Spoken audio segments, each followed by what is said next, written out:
বিসমিল্লাহির রহমানির রহিম। আসসালামু আলাইকুম রহমতুল্লাহ। সুপ্রিয় এসএসসি দাখিল শিক্ষার্থীরা, আশা করি তোমরা আল্লাহর অশেষ রহমতে অনেক অনেক ভালো আছো। আজকে আমরা আলোচনা করব তোমাদের গণিত বইয়ের বৃত্ত অধ্যায়ের আমরা একটি সৃজনশীল প্রশ্ন সমাধান করব, যেই প্রশ্নটি দিনাজপুর বোর্ড 2023-এ এসেছিল। আমরা এই প্রশ্নটি সমাধান করব, তোমরা একটু ধৈর্য সহকারে দেখতে থাকো, আশা করি তোমরা অনেক সুন্দরভাবে বুঝতে পারবা।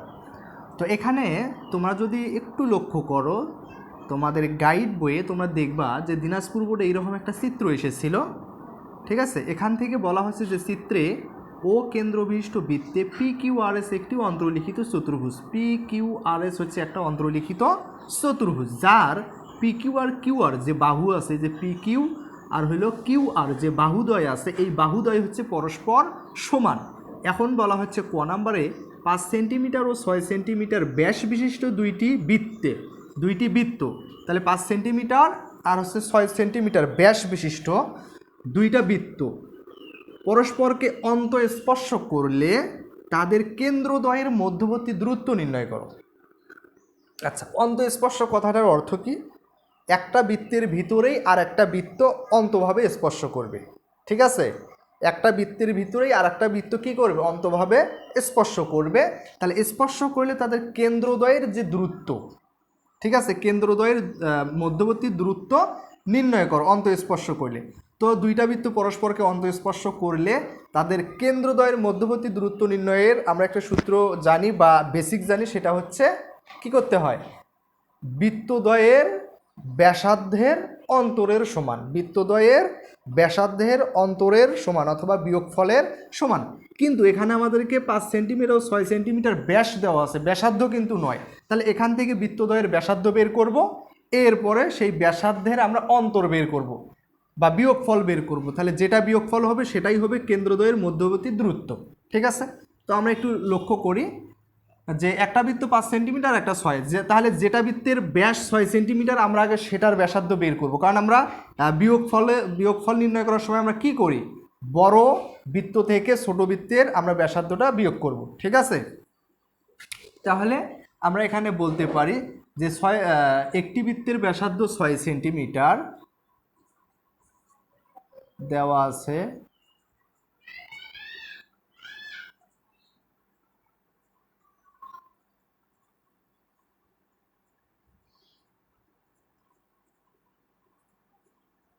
ব্যাস 6 সেন্টিমিটার, ঠিক আছে। তাহলে ব্যাসার্ধ কত হবে? অতএব ব্যাসার্ধকে আমরা যদি R1 দ্বারা প্রকাশ করি, তাহলে R1 সমান কত হবে? ব্যাসকে 2 দ্বারা ভাগ করতে হবে, তাহলে 6কে 2 দ্বারা ভাগ করলে 3 সেন্টিমিটার। অপর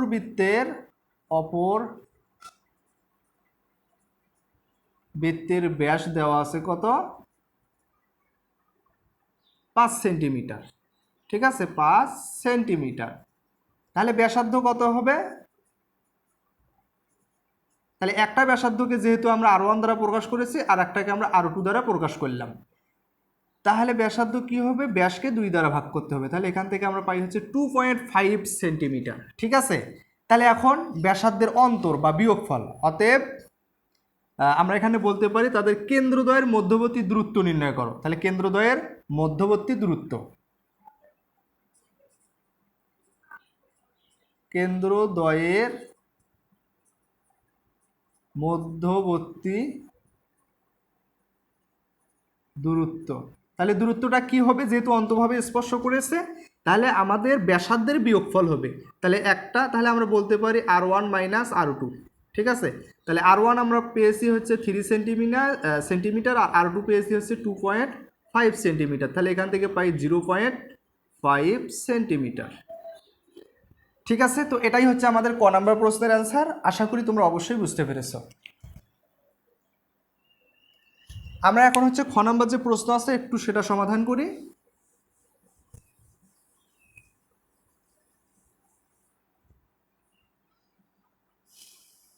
আচ্ছা, খ নাম্বার প্রশ্ন আমরা এখন সমাধান করব। এখানে কি বলা আছে খ নাম্বার প্রশ্নে?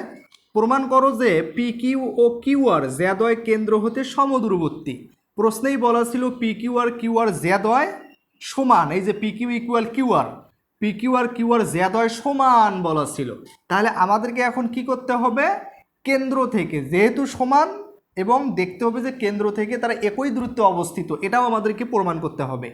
আমরা হচ্ছে উপপাদ্য যারা 18 শিখেছি তোমরা অবশ্যই জানো, উপপাদ্য 18টা ছিল হচ্ছে বৃত্তের সকল সমান যা কেন্দ্র থেকে একই দূরে অবস্থিত, বৃত্তের সকল সমান যা কেন্দ্র থেকে একই দূরত্বে অবস্থিত।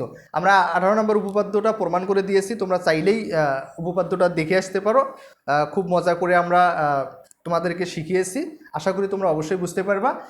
আচ্ছা, আমরা তাহলে খ নাম্বার প্রশ্ন সমাধানের ক্ষেত্রে এই চিত্রটা আমরা একটু এখানে অঙ্কন করব। অবশ্যই প্রত্যেকটা প্রশ্ন সমাধানের জন্য আলাদা আলাদা চিত্র অঙ্কন করতে হবে। তাহলে এখানে আমরা হচ্ছে একটা ধরো বৃত্ত অঙ্কন করলাম, ঠিক আছে, যার কেন্দ্র আমরা দিয়ে দিলাম হচ্ছে ও। এই বৃত্তটাই আমরা অঙ্কন করব।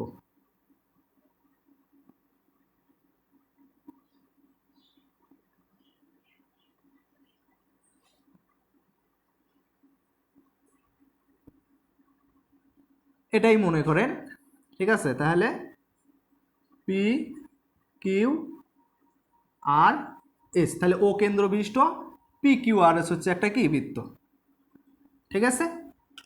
আচ্ছা, এখন এইটা প্রমাণ করার জন্য আমরা কি করব, আচ্ছা আমরা আগে হচ্ছে আমরা জানি যে একটা উপপাদ্য প্রমাণের ক্ষেত্রে আমরা যখন যে কোনো একটা উপপাদ্য প্রমাণ করেছিলাম, আমরা জানি তিনটা বিষয় আমাদেরকে লিখতে হয় বা তিনটা ধাপ অতিক্রম করার পরে আমরা একটা উপপাদ্য প্রমাণ করি, তাই না? তাহলে প্রথমত কি থাকে, বিশেষ নির্বাচন থাকে। তোমরা যারা উপপাদ্য শিখেছো অবশ্যই জানো বিশেষ নির্বাচন।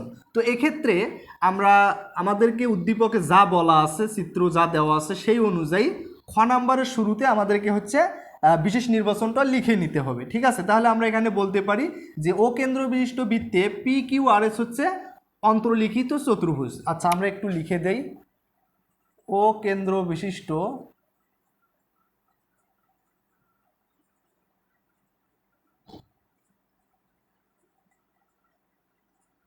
পি কিউ আর এস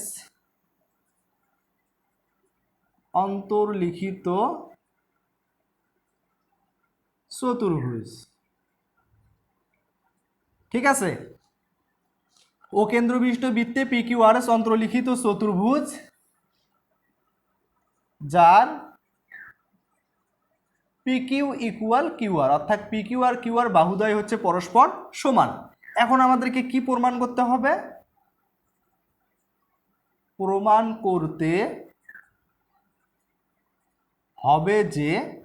করতে হবে যে কেন্দ্র ও থেকে তারা একই দূরত্বে অবস্থিত। প্রমাণ করতে হবে যে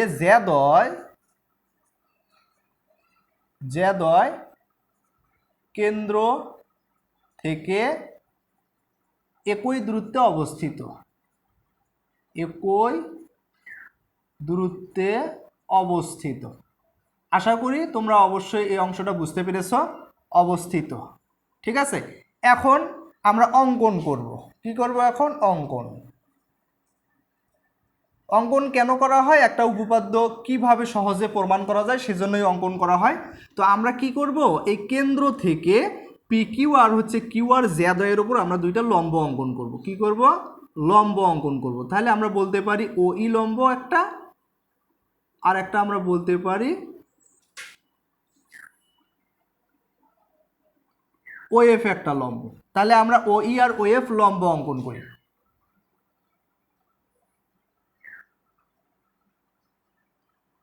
তাহলে আমরা এখানে বলতে পারি P Q O Q R এর ওপর যথাক্রমে ও ই ও ও এফ লম্ব অঙ্কন করি। আচ্ছা, এই কথাটার অর্থ একটু দেখেন, আমরা কি করেছি শুরুতে, পি কিউ আর কিউ আর, এই যে পি কিউ আর কিউ আর এর ওপর যথাক্রমে আমরা ও ই একটা লম্ব অঙ্কন করেছি, ও এফ একটা লম্ব অঙ্কন করেছি। অর্থাৎ এখানে যথাক্রমে কথাটার দ্বারা কি বোঝাচ্ছে,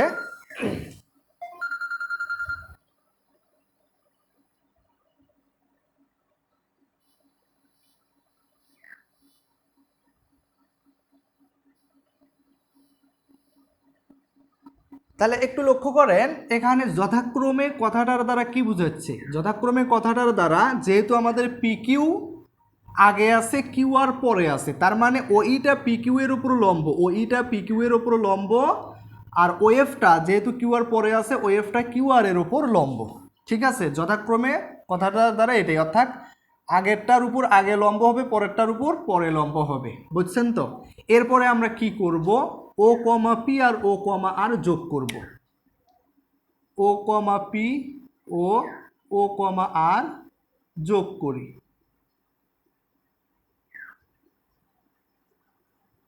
ঠিক আছে, এই কাজটুকু আমরা করলাম, এটাই হচ্ছে আমাদের অঙ্কন। আচ্ছা আমরা তাহলে যোগটা একটু করে দেই।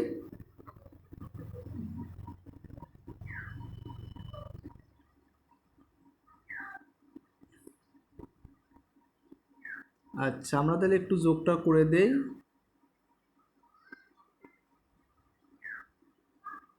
তাহলে ও কমা পি আর ও কমা আর আমরা যোগ করেছি, যে ও কমা পি, ও আর পি যোগ করেছি, আবার ও আর যোগ করেছি। ঠিক আছে, এতটুকুই হচ্ছে আমাদের অঙ্কন। এখন আমরা লাস্টের যে ধাপ প্রমাণ, আমরা সেই প্রমাণে চলে যাব। আচ্ছা প্রমাণটা কি, আমরা কিভাবে এটাকে প্রমাণ করতে পারি? আমরা হচ্ছে এখান থেকে দেখতেই পাইতেছি যেহেতু যেহেতু ওইটা কার উপরে লম্ব, ওই লম্ব পিকিউ, এবং ওএফটা কার উপরে লম্ব, ওএফটা হচ্ছে কিউআর এর উপর লম্ব, কিউআর এর উপর লম্ব। তাহলে এখান থেকে আমরা বলতেই পারি ওইটা পিকিউকে সমান দুই ভাগে বিভক্ত করে, তাই কিনা? আমরা উপপাদ্য সূত্রে শিখেছি যে বৃত্তের কেন্দ্র থেকে যে কোনো জ্যা এর উপর অঙ্কিত লম্ব জ্যাকে সমদ্বিখণ্ডিত করে, তোমরা অবশ্যই এটা জানো। তাহলে সেক্ষেত্রে আমরা বলতে পারি যে পিই ইকুয়াল কিউই, এবং এটার ক্ষেত্রে তাহলে কি হবে, আর এফ ইকুয়াল হচ্ছে কিউএফ, আর এফ ইকুয়াল কিউএফ। ঠিক আছে, কেননা ওয়েভটা কিউআর এর ওপর লম্ব, তার কারণে ওয়েভটা কিউআরকে সমান দুই ভাগে বিভক্ত করেছে, যেহেতু লম্ব অঙ্কন করেছে, এই যে লম্ব অঙ্কন করি, এবং আমরা এখান থেকে বলতেই পারি এই পাশে একটা সমকোণ আছে, এই পাশে একটা, কেননা যেহেতু ওইটা পিকিউ এর ওপর লম্ব, তার কারণে দুই পাশে দুইটা সমকোণও কিন্তু উৎপন্ন করছে। সেমভাবে ওয়েভটা যেহেতু কিউআর এর ওপর লম্ব, তার কারণে এই পাশে একটা সমকোণ, এই পাশে একটা সমকোণ উৎপন্ন করছে। তাহলে আমরা বলতে পারি যে কোণ পিইও ইকুয়াল হচ্ছে 90 ডিগ্রি, এবং কোণ আরএফও ইকুয়ালও 90 ডিগ্রি।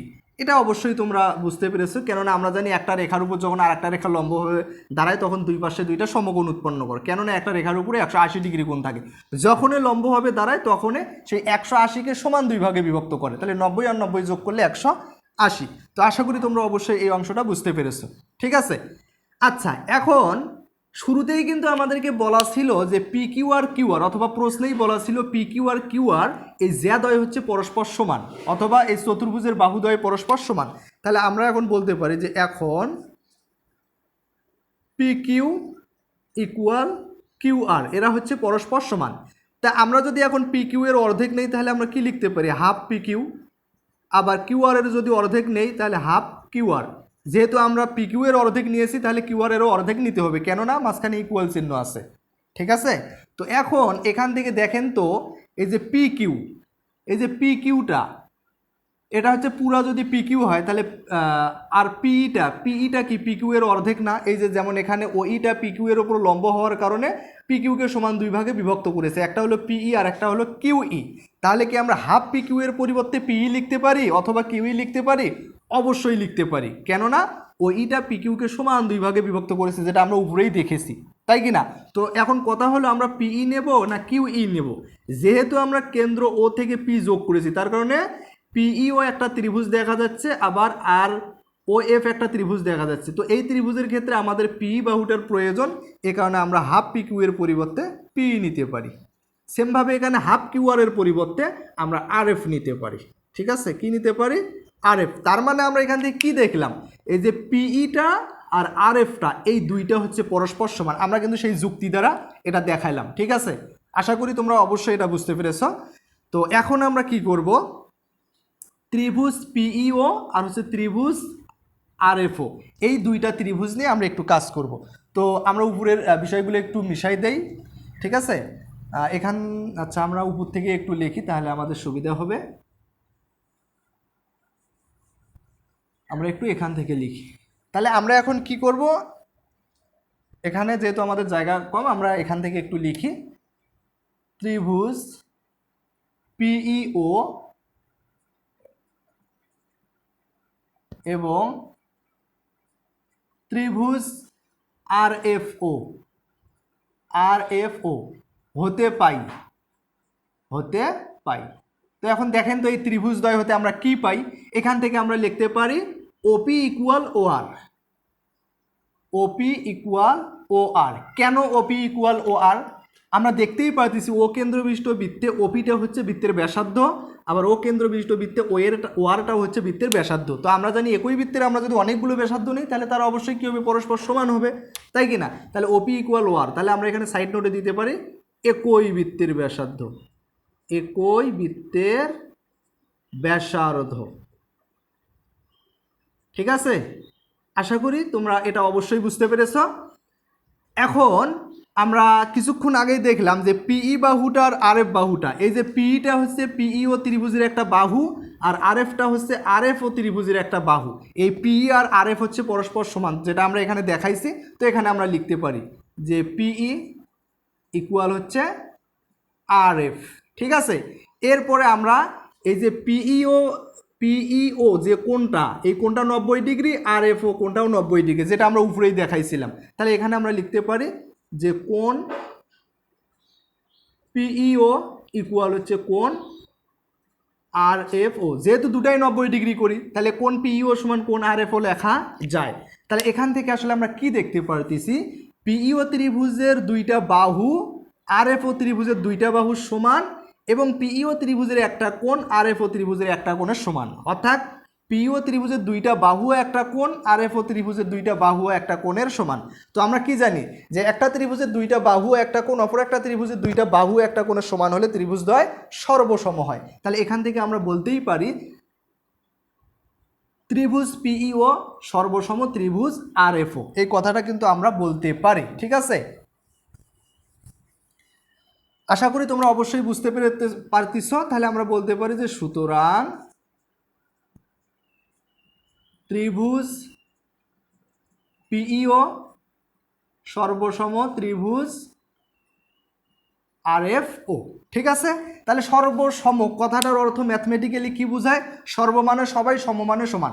অর্থাৎ PEO ত্রিভুজের যা যা আছে RFO ত্রিভুজের তার সমান, ঠিক আছে? যেমন বাহু আছে, এই ত্রিভুজের তিনটা বাহু এই ত্রিভুজের তিনটা বাহুর সমান, এই ত্রিভুজের তিনটা কোণ এই ত্রিভুজের তিনটা কোণের সমান, আর অন্য অন্য যা আছে সব সমান, ঠিক আছে? এটা আমরা বলতেই পারি সর্বসম যখনই হয়।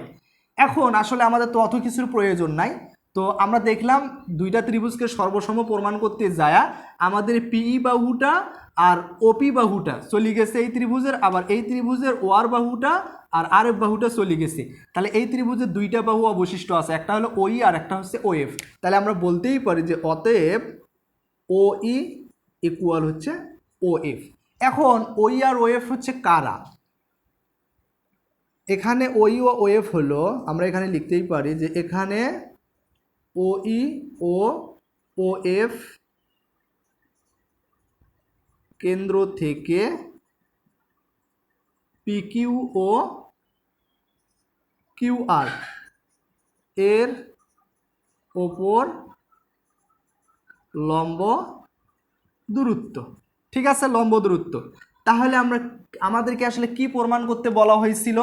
আমাদেরকে বলা হয়েছিল যেহেতু PQ আর QR বাহুদ্বয় পরস্পর সমান, দেখাও যে এখানে বলা ছিল কেন্দ্র থেকে সমদূরবর্তী, PQ ও QR দ্বয় কেন্দ্র থেকে সমদূরবর্তী। তাহলে আমরা এখান থেকে দেখলাম যে OE আর OF কেন্দ্র থেকে PQ ও QR এর ওপর লম্ব দূরত্ব, এবং এরা হচ্ছে পরস্পর সমান। যেহেতু সমান, তার কারণে আমরা বলতেই পারি যে PQ ও QR দ্বয় কেন্দ্র থেকে একই দূরত্বে অবস্থিত, ঠিক আছে? আচ্ছা, তো এটাই আসলে আমাদেরকে প্রমাণ করতে বলা হয়েছিল। তাহলে আমরা এখানে লিখতে পারি যে প্রমাণিত। তো আশা করি আমাদের যে খ নাম্বার প্রশ্নটি ছিল এটা তোমরা অবশ্যই বুঝতে পেরেছো। এখন আমরা ক নাম্বার প্রশ্নটা সমাধান করব, ঠিক আছে? আচ্ছা,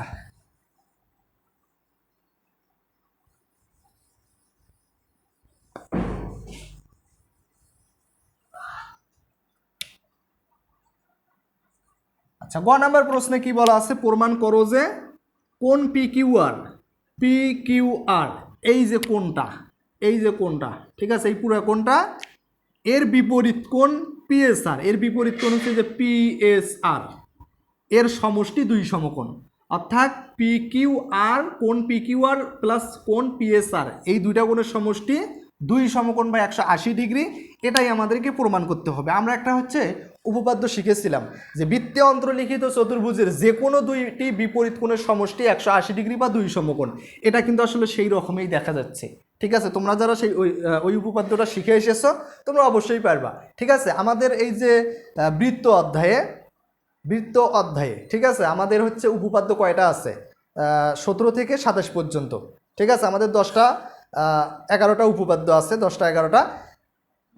এই যে 11টা উপপাদ্য, যে কেউ কোনো একজন স্টুডেন্ট এই উপপাদ্য কয়টা যদি সুন্দরভাবে বুঝতে পারে তাহলে, এবং বোর্ড বইয়ের বেশি প্রশ্ন না, কয়েকটি প্রশ্ন 8.1 থেকে 8.4 পর্যন্ত 8-10টি প্রশ্ন এবং এই উপপাদ্য কয়টি যদি কোনো একজন স্টুডেন্টের মাথায় থাকে, তাহলে বৃত্ত অধ্যায় থেকে যে কোনো ধরনের প্রশ্ন দেওয়া হোক না কেন অবশ্যই সে সমাধান করতে পারবে। যত কঠিন সিকিউ দেওয়া হোক তারপরও সে সমাধান করতে পারবে। ঠিক আছে, তো দেখো অবশ্যই তোমাদেরকে উপপাদ্যগুলো মাথায় রাখতে হবে। তোমরা যে প্রশ্নই সমাধান করতে যাবা অবশ্যই দেখবা যে উপপাদ্য আর অনুশীলনীর 8-10টা প্রশ্ন 8.1 থেকে 8.4 পর্যন্ত, এই কয়েকটা প্রশ্নের ভিতরে ঘুরে ঘুরে দেওয়া হয়। ঠিক আছে, তো দেখো আমরা এখন ক নাম্বার সমাধান করব। তাহলে বৃত্তে অন্তর্লিখিত চতুর্ভুজের যে কোনো দুই বিপরীত কোণের সমষ্টি হচ্ছে 180 ডিগ্রি, আমাদেরকে সেটা কি করতে হবে, প্রমাণ করতে হবে। তো আমরা এখানে চিত্রটা অঙ্কন করে নেই। তাহলে এটা মনে করেন যে হচ্ছে আমাদের প্রদত্ত বৃত্তটা, ঠিক আছে, ও কেন্দ্র বিশিষ্ট বৃত্ত। আমরা হচ্ছে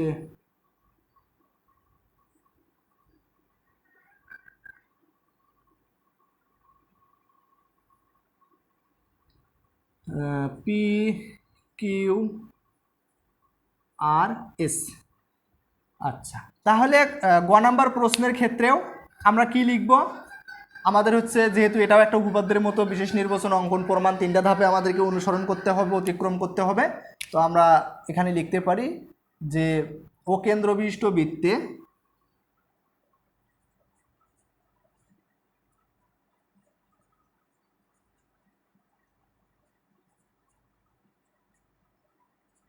PQRS একটি অন্তর্লিখিত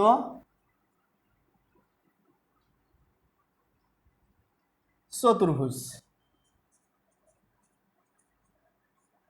ও কেন্দ্র বিশিষ্ট বৃত্তে PQRS একটি অন্তর্লিখিত চতুর্ভুজ। ঠিক আছে, এখন আমাদেরকে প্রমাণ করতে হবে কি, প্রমাণ করতে হবে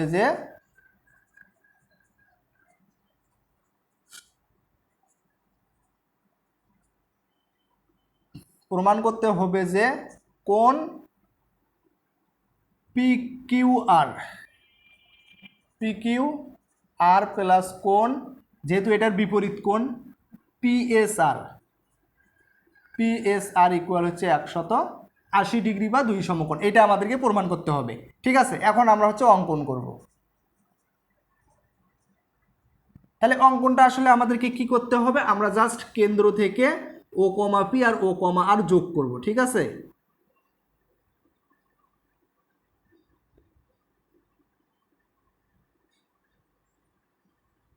তাহলে আমরা এখানে কি করলাম, ও কমা পি ও কমা আর যোগ করলাম,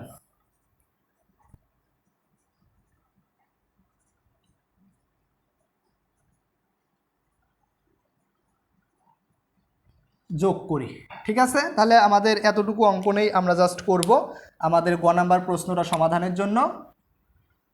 আচ্ছা, এখন আমরা হচ্ছে প্রমাণ করব। তাহলে আমরা অঙ্কনটা ও কমা পি আর ও কমা আর যোগ করি। আচ্ছা, এখন দেখেন এই যে পি কিউ আর, আমরা যদি একটা চাপ নেই, এটা একটা কি চাপ না, এটা হচ্ছে একটা চাপ।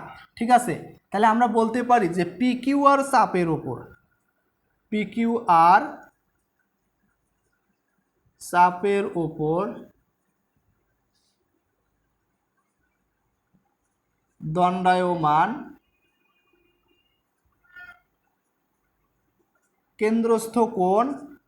বলেন তো পি কিউ আর চাপের উপর দণ্ডায়মান কেন্দ্রস্থ কোণ কোনটা হবে? এই যে এইটা হবে, এই যে এইটা। ঠিক আছে, অর্থাৎ পি ও আর।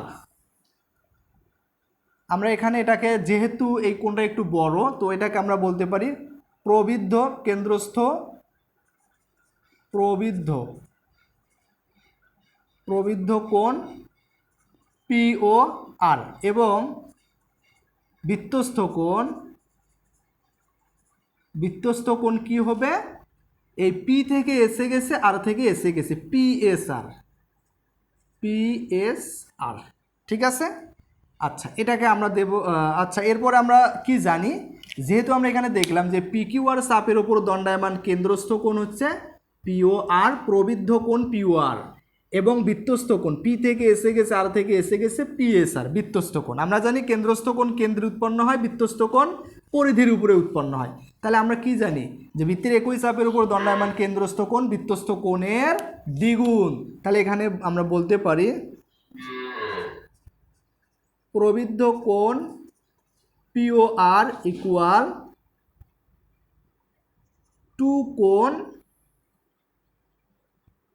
পিএসআর। এটাকে আমরা 1 নং সমীকরণ বিবেচনা করতে হবে। এখানে আমরা 2 কেন দিলাম? আমরা যদি এখানে 2টা না দিতাম, আমরা জানি কেন্দ্রস্থ কোণটা বৃত্তস্থ কোণের দ্বিগুণ হয়। ঠিক আছে, তো এখানে মাঝখানে ইকুয়াল দিছি, এখন কি দুটো সমান হলো? এটা তো দ্বিগুণ কোণ পিও আর, তাহলে সমান তো আর হলো না। তো আমরা যদি এখন এটার সাথে 2 গুণ করি, তাহলে এটা আর এটা পরস্পর সমান হয়ে গেল। ঠিক আছে, তো এটাকে 1 নং সমীকরণ দেব। এরপরে লিখব যে এবং, এবার আমরা হচ্ছে অন্য একটা চাপ নেব। আমরা এখন হলো এই যে পিএসআর চাপের কথা চিন্তা করি। পিএসআর চাপের ওপর দণ্ডায়মান কেন্দ্রস্থ কোণ। তাহলে পিএসআর চাপের ওপর দণ্ডায়মান কেন্দ্রস্থ কোণ হচ্ছে এইটা। ঠিক আছে, পিও আর, এবং বৃত্তস্থ কোণ তাহলে কি হবে? এই পি থেকে কিউ এ গেছে, আর থেকে কিউ এ গেছে, তাহলে পি কিউ আর। তাহলে সেমভাবে আমরা কি বলতে পারি? কেন্দ্রস্থ কোণটা বৃত্তস্থ কোণের দ্বিগুণ। তাহলে আমরা বলতে পারি যে অতএব কোণ P O R equal to কোণ পি কিউ আর। ঠিক আছে, অবশ্যই এটা তোমরা বুঝতে পেরেছো। এখন আমরা কি করব? 1 নং সমীকরণ আর 2 নং সমীকরণ যোগ করব। তাহলে 1 যোগ 2। তাহলে সমীকরণ যোগের ক্ষেত্রে কি করব? বাম পক্ষগুলো বাম পক্ষে যোগ করব, ডান পক্ষগুলো ডান পক্ষে যোগ করব। তাহলে 1 নং সমীকরণের বাম পক্ষ হচ্ছে কোণ প্রবৃদ্ধ কোণ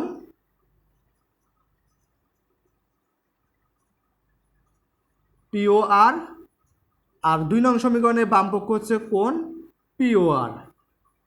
একটা হলো প্রবৃদ্ধ কোণ পিও আর, অর্থাৎ প্রবৃদ্ধ কোণ কি? যে কোণটা 180 ডিগ্রির চাইতে বড় সেটা হচ্ছে প্রবৃদ্ধ কোণ। ঠিক আছে, অবশ্যই মনে রাখতে হবে। আচ্ছা, তাহলে বাম পক্ষগুলো যোগ করা শেষ। 1 নং সমীকরণের ডান পক্ষ হচ্ছে 2 কোণ পিএসআর, আর 2 নং সমীকরণের ডান পক্ষ হচ্ছে 2 কোণ পিকিউআর। ঠিক আছে, 2 কোণ পিকিউআর। আশা করি অবশ্যই বুঝতে পেরেছ। তো এখন হচ্ছে এই যে প্রবৃদ্ধ কোণ, এই যে এই কোণটা, ঠিক আছে, প্রবৃদ্ধ কোণ পিওআর এই কোণটা, আবার পিওআর এই কোণটা, এই যে এই কোণটা, তাহলে এই দুইটা কোণ যদি যোগ করি তাহলে পুরো কেন্দ্রের যে পুরো কোণটা সেটা পাই না। তাহলে আমরা জানি কেন্দ্রে 180 ডিগ্রি কোণ থাকে আর 360 ডিগ্রি কোণ থাকে। তাহলে এই কোণটার এই কোণটা যোগ করলে আমরা পাবো হচ্ছে 360 ডিগ্রি। আর এই দুটার থেকে যদি আমরা 2 কমন নেই, তাহলে এখানে থাকে হচ্ছে কোণ পিএসআর প্লাস কোণ পিকিউআর। ঠিক আছে, দুইটার ভেতরে যেহেতু 2 আছে আমরা 2 কমন নিলাম। ঠিক আছে, তো এখন আমরা এই যে বাম পক্ষটা ডান পক্ষে নিয়ে আসি। 2 কোণ পিকিউআর প্লাস পিএসআর সমান সমান হচ্ছে 360 ডিগ্রি। তাহলে টুটা যদি ওই পাশে যায় তাহলে কোণ পিকিউআর প্লাস কোণ পিএসআর, তাহলে 360কে আমরা যদি 2 দ্বারা ভাগ করি তাহলে হয় হচ্ছে 180 ডিগ্রি। তাহলে আমাদেরকে কিন্তু আসলে এটাই প্রমাণ করতে বলছিল, প্রমাণ করো যে কোণ পিকিউআর প্লাস কোণ পিএসআর ইকুয়াল 180 ডিগ্রি। তাহলে কোণ পিকিউআর প্লাস কোণ পিএসআর ইকুয়াল আমরা 180 ডিগ্রি দেখালাম, তাহলে এখানে আমরা বলবো হচ্ছে প্রমাণিত। তো আশা করি আমাদের আজকের যে সৃজনশীল প্রশ্নটি ছিল তোমাদের দিনাজপুর বোর্ড 2023 এই প্রশ্নটা তোমরা অবশ্যই বুঝতে পেরেছো। তো পরবর্তী ভিডিওর আমন্ত্রণ জানিয়ে এখানে শেষ করছি। সবাইকে ধন্যবাদ। আসসালামু আলাইকুম ওয়া রাহমাতুল্লাহ।